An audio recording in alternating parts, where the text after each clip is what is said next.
안녕하세요 여러분, 저는 용진아입니다. 자, 오늘은 부모님하고 같이 살면 어때? 그 첫 번째 시간입니다. 건강관리편을 준비한 이유는요, 사실 부모님 건강을 챙겨야겠다라고 생각하면 그때부터 이제 부담이 좀 많이 되죠. 이럴 때는 누구라도 한 명 그 얘기를 같이 해주면 정말 큰 힘이 되지 않을까 해서 네, 준비했습니다. 오늘 첫 번째 얘기는요, 과연 이 큰 방향, 큰 과정을 어떻게 잡을까에 대한 것입니다. 2011년 9월 27일 두 분을 모시고 대형 검진센터에 방문합니다. 이유는요, 2011년에 저 스스로 4년 차였는데 몸이 너무 안 좋아져서 전반적으로 다 건강검진을 했어요. 근데 공부를 생각해보니까 자영업자인 우리 엄마 아빠는 그냥 본인들 불편한 거 병원 다니는 것만 하지 딱히 검진을 받았던 기억은 없는 거죠. 그래서 이번에 이 머리끝부터 발가락까지 한번 해보자라고 해서 갔고요. 가서 이제 뇌 CT 그리고 뭐 심장 초음파를 포함한 내과적인 전체 검진, 경동맥 초음파, 초음파를 포함한 모든 내과적 검진을 하시게 됩니다. 결과는요, 아버지는 예상한 대로 나왔어요. 엄마도 이제 알고 있는 어떤 그런 것들이 검진에서 나와서 그럼 이걸 이 이후에 어떻게 하면 좋을까? 이제 엄마 아빠의 평생을 봐줄 주치의 선생님을 찾는 일인 겁니다. 너무너무 감사한 존재들이 인터넷에 존재하는데요. 그 네이버 카페에 보면 그 질병별로 각 환자분들과 보호자분들이 정보를 나누는 그런 커뮤니티들이 있어요. 그래서 진짜 거리를 가다가 뵈면 90도로 인사드리면서 진짜 손도 잡고 싶고 그렇게 하고 싶은 분들이 정말 많습니다. 거기에 되게 좋은 정보들, 처음에 선생님 찾는 거랑, 그러니까 어느 대학병원 어디 선생님을 우리는 가면 좋을까? 이제 이런 것들도 정보를 그 카페에 처음 가입해서 한 3시간 동안 공부를 하다 보면 알 수가 있습니다. 결과적으로 저는 이제 주치의 선생님으로 연결을 하고 첫 번째 진료, 두 번째 진료까지 같이 가게 됩니다. 그 이후에 이제 정기적인 6개월에 한 번, 3개월에 한 번 이런 진료들은 아빠가 혼자 가서 보시고, 그리고 정기적인 검진 이런 건 이제 거기서 지속적으로 하시게 된 지 이제 10년이 됐고요. 아직까지 다행으로 큰 일은 없고 관리가 잘 되고 있습니다. 이제 주의해야 될 어떤 증상이나 질병 진단에 대해서 주치 선생님을 만나고 나면 이제 한 단계가 끝나는 겁니다. 이 단계가 끝나고 나면 검진센터에서 매년 같은 걸 반복할 필요는 없는 것 같아요.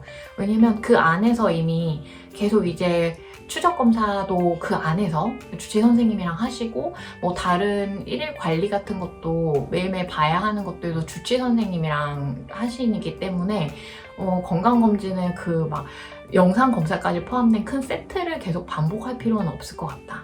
이제 국민건강보험공단에서 해주는 경련으로 해주는 정기검진, 국가검진은 꼭 받아야 하고, 그리고 심장이나 뇌 같은 나이가 들면서 발생할 수 있는 큰 질환들에 대한 검진은 딱 정해놓고 1년에 한 번은 아니더라도 위험군이 아니시라면 2년에 한 번, 3년에 한 번 정도는 받으면 너무 좋을 것 같다 라고 하는 어떤 경험담을 전달해드립니다. 여기서 하나 또 잘 알고 있어야 되는 게 가족력입니다. 여성계통 검사하러 가면 선생님이 되게 빠른 말로 물어보시거든요. 엄마, 외할머니, 할머니, 이모들 싹 다 털어서 유질환자 없어요? 유관 질환자 없어요? 이렇게 딱 물어보시거든요. 근데 내가 그걸 모르고 있으면 안 되잖아요. 엄마, 아빠도 그 유전적 질환에 영향을 받으시기 때문에 가족 중에 어떤 질병이 있는지, 그 할머니, 할아버지, 그 조부모님들 쪽에 어떤 질환이 있는지 미리 알고 그것도 위험군으로 포함하는 게 좋을 것 같아요. 일단 완경 이후에 여성의 몸은 좀 어렵습니다. 네. 골다공증을 피하기가 좀 어려운데, 골다공증을 골 감소 경향이 있어요 라고 혹시 어머님들이 그런 이야기를 들으시면 좀 되게 적극적으로 영양제나 식품이나 잡수시는 것도 되게 많이 지원을 해드리고, 특히 그 담당 상담 선생님이 내가 되게 길게 상담을 해봤는데 요가를 하는 여성들이 골다공증에 잘 안 걸리더라. 진짜 지속적으로 요가를 해봐라. 이제 이런 식으로 조언을 많이 하시거든요.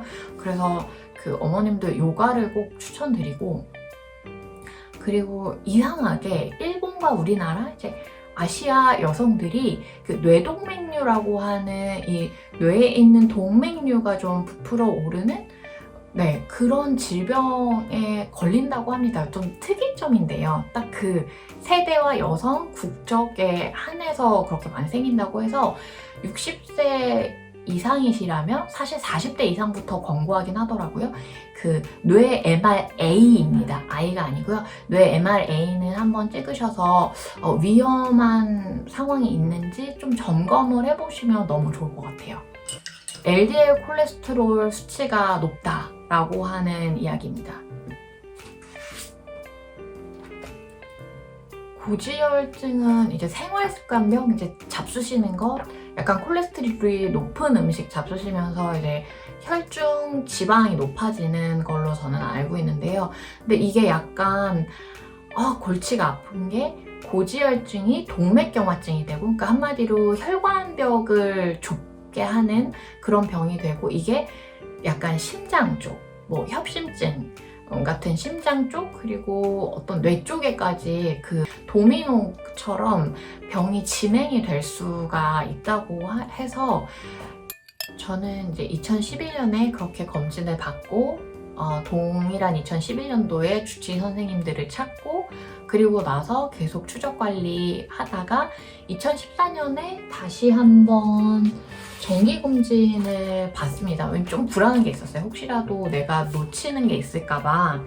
2014년 3월 8일에 다시 큰 종합검진센터를 가서 검진을 받았는데요. 2011년도와 크게 다른 부분은 다행히 발견되지 않아서 계속 이런 방식으로 관리를 해나가면 되겠구나라는 생각을 하게 됩니다. 제가 공부했던 걸 간략하게 세대별로, 연령대별로 정리를 한다면, 그렇게 50대에는 주치의 선생님을 만나고, 질환별 주치의 선생님을 만나고, 그 65세부터는 정말 약간 체력이 떨어지는 게 여전히 뭐 쌩쌩하시지만 대부분 느껴지시거든요. 그럴 때는 약간 보행하시는 거, 걷는 걸 좀 잘 관찰해 보시면 근육의 양, 근골격계의 어떤 이상, 우리 엄마 아빠가 좀 건강한가, 여전히 좀 잘 전체 몸이 잘 균형 잡게 잡히고 있나 라는 걸 이제 걸음걸이로 좀 많이 판단하게 되는 것 같아요. 약간 걸음걸이가 좀 불안정해 보이면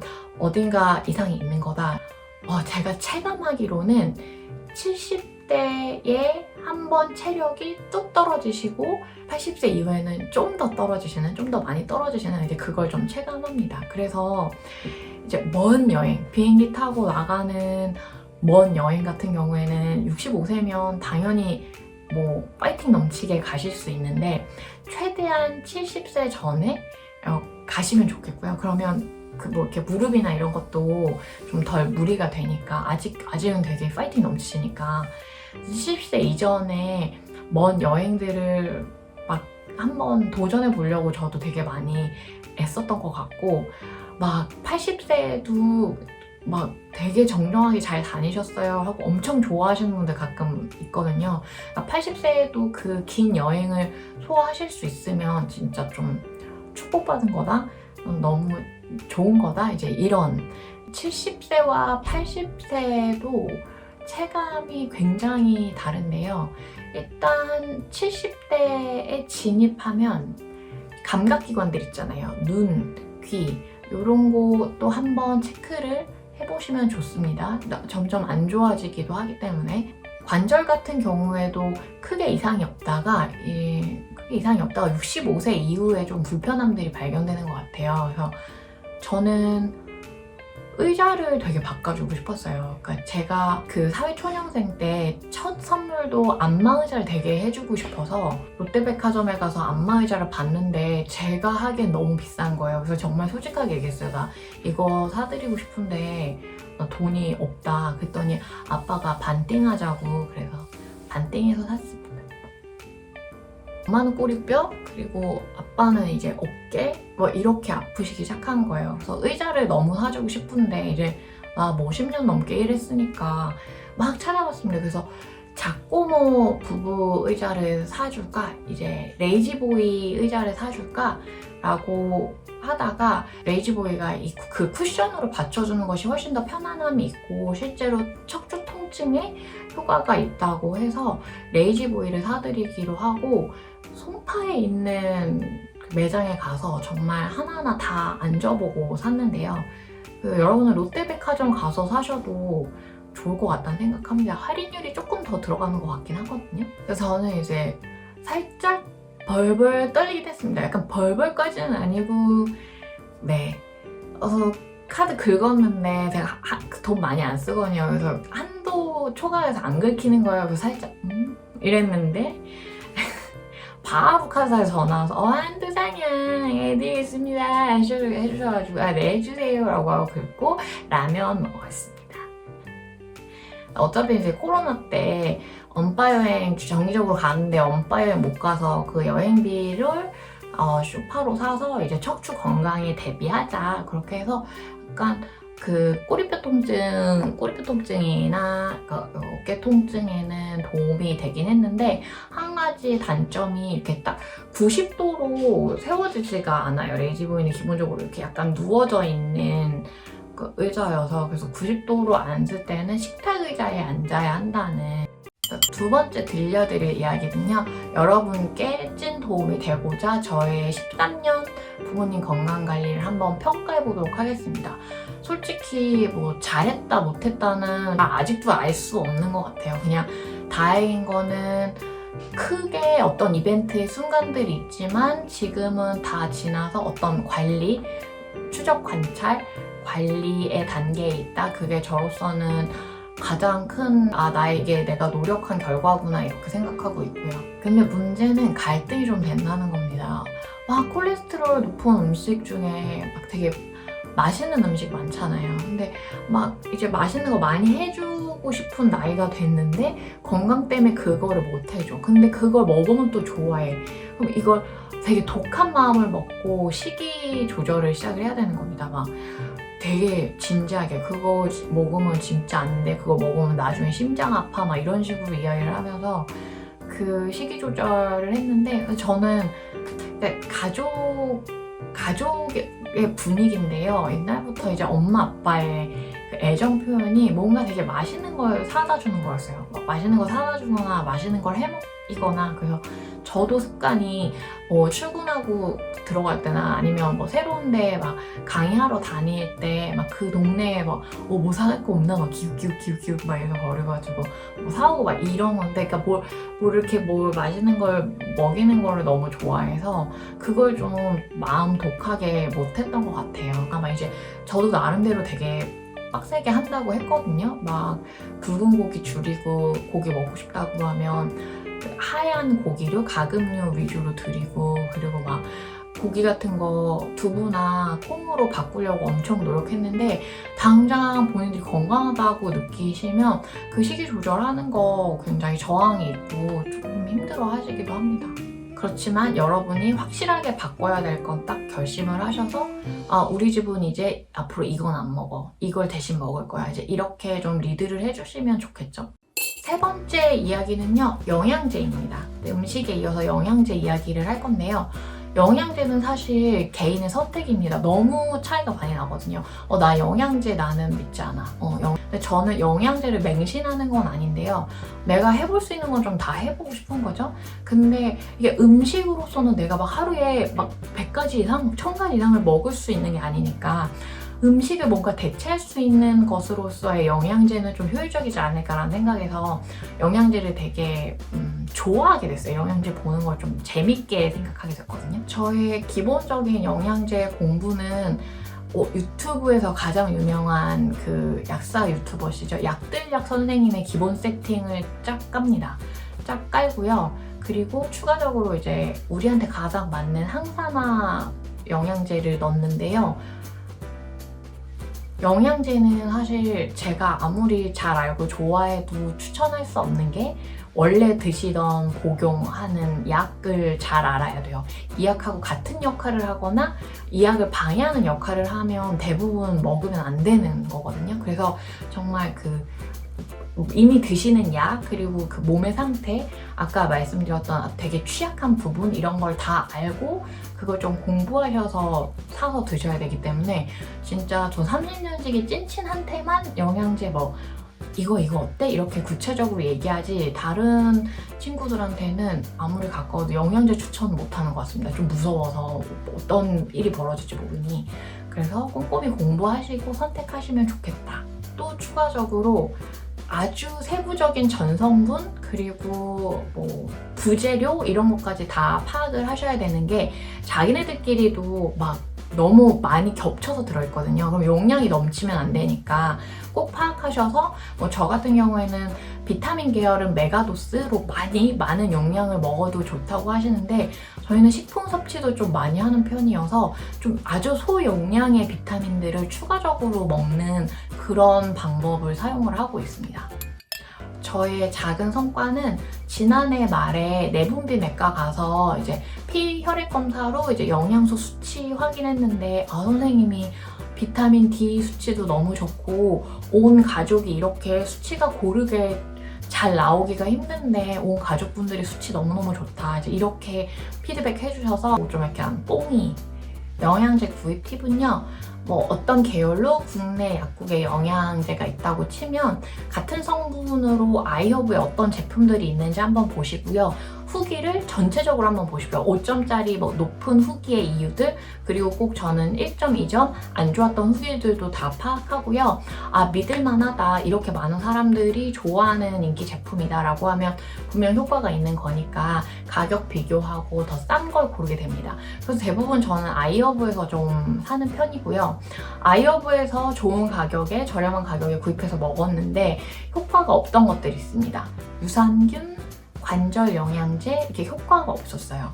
눈약, 눈약도 이렇게 딱 먹어보면 좀 좋아지는 것 같아. 그래도 좀 밝아지는 것 같은데 이런 느낌적인 느낌이라서 저는 피드백을 받는 게 좋은데 그런 피드백을 못 받았다? 한 2개월, 3개월 먹었는데 그럼 저는 그거는 사지 않고 그거는 조금 더 가격을 주지만 국내 약국에서 파는 약사님들이 그래도 직접 피드백을 들으셨던 약으로 갈아탑니다. 가격 차는 아이허브에서 사면 2, 3만 원대인데 국내 약국에서 구입하면 7, 8만 원대로 확 올라가거든요. 그래도 어쨌든 본인 몸에 느끼기에 좋은 것들로 채워줘야 돼서 그렇게 효과를 못 느끼는 것들에 한해서 조금 더 고가의 영양제로 바꿔서 섭취를 하고 있습니다. 자, 부모님하고 사는 거는요. 싫든 하지만 대부분 평화롭고 괜찮고요. 그리고 가끔 기분이 좋거든요. 그래서 계속 같이 삽니다. 자, 그럼 부모님하고 100세까지 같이 사는 건 어때? 라고 물어보시면 저도 모릅니다. 따로 살았다 같이 살았다 따로 살았다 같이 살았다 할 것 같은데요. 그걸 생각하면서 제가 몇 권의 책을 읽었던 적이 있어요. 그래서 이 책은 절대적으로 추천하는 책이 아니라 제가 너무나 생소한 분야여서 뭔가 어떤 책인지 가늠하려고 읽기 시작했던 책이거든요. 그래서 진짜 오래전 책입니다. 뇌를 위한 파워푸드 느낌 오셨죠? 이렇게 해놓고 가는데 아주 노령기에 겪게 되는 질환들에 대해서 대비를 좀 하고 싶었어요. 근데 지금 와서 나이가 조금 더 든 지금 와서 느끼는 건 어떤 일이 벌어질 수 있다. 어떤 일이든 벌어질 수 있다. 벌어지면 나는 그것을 받아들인다. 이 정도 배운 것 같습니다. 이 책에서 기억이 나는 건 약간 독소, 바디버든, 몸에 무리가 가게 되는 어떤 그런 요소들을 음식에서 좀 제외한다. 요게 맥락이었고요. 사실 이 책보다 조금 더 후에 읽었던 이 책은 제가 이 책은 지금도 조금 많이 찾아봅니다. 이 책은 한 번쯤 읽어보셔도 좋을 것 같아요. 이 책 읽고서 사실 뇌 질환 쪽 영양제 세팅하면서 이게 당장 눈에 보이네? 뭐 이거 결과가 뭐 느낌이 오네? 이런 거 전혀 없고 그냥 먼 미래를 보고 하는 거잖아요. 특히 이 안에 여러 케이스들이 있고 어떤 걸 챙겨야 될 수 있을지 그런 영양제 리스트 같은 것들이 있어서 전 여기서 많이 참고해서 용량도 좀 뭐 적게 먹었다가 조금 늘려보고 뭐 새로운 약들도 한번 뇌질환 예비하는 약들도 한번 추가적으로 챙겨보고 하고 있습니다. 작년에 아빠 팔순여행 갔다 왔잖아요. 이번 2월에도 계획이 있었거든요. 휴가를 막 이렇게 해가지고 어떻게 막 그 사이를 비집고 들어가서 이제 열흘짜리 똑같이 10일 동안 아시아에서 하자라고 해서 도시를 엄청 좋아해요. 그래서 막 홍콩을 2번이나 갔다 왔거든요, 같이.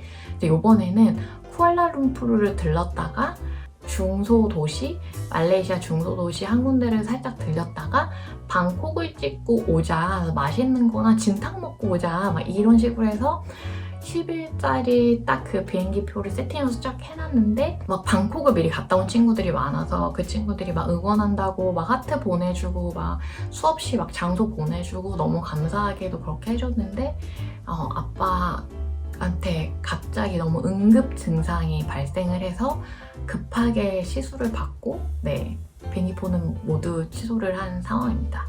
물론 저 처음에 멘붕 오고 막 뭐 처리하고 어떻게 해내고 다시 이성 찾고 막 가족회의하고 어떻게 하자라고 해서 지금은 다행히 그 시기를 넘어서 안정기에 들어섰고 이제 관리의 기간에 들어섰지만요, 여전히 비행기 타고 가는 여행은 6개월 뒤인 6월 이후에 상황이 봐서 가능할 것 같고요. 네, 저도 그런 상황입니다. 이렇게 또 한 번이 지나갑니다.